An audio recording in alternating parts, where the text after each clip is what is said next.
Welcome and welcome back to my channel kung saan mag-share po ako ng mga tips na pwede nating gawin araw-araw para ma-improve ang ating mental health. Sana naman po ay makatulong ito sa inyo.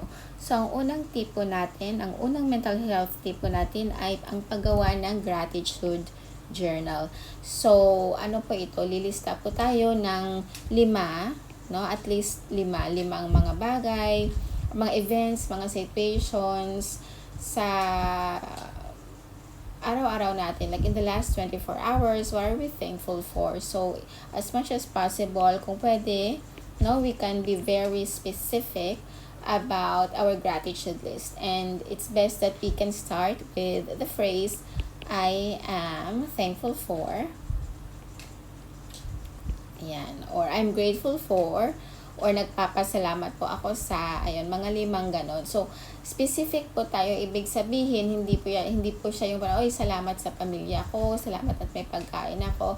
So, ang gagawin po natin is really to scan our day in the last 24 hours. So, what happened, who did we meet, anything, any desires in our hearts na-achieve natin.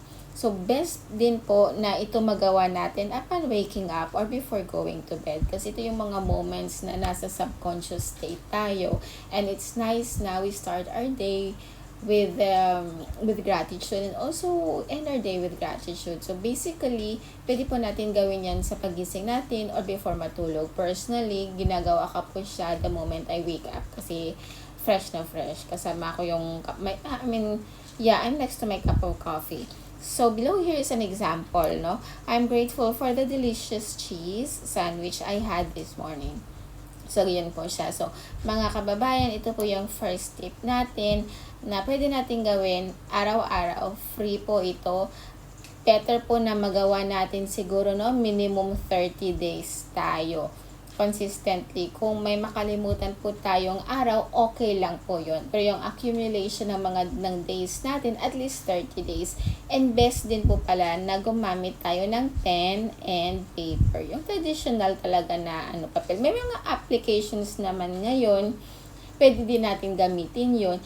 Try nyo din po yon. Kung mas nagwo-work sa inyo yon, then go for it. If pen and paper works for you better, then go for the pen and paper.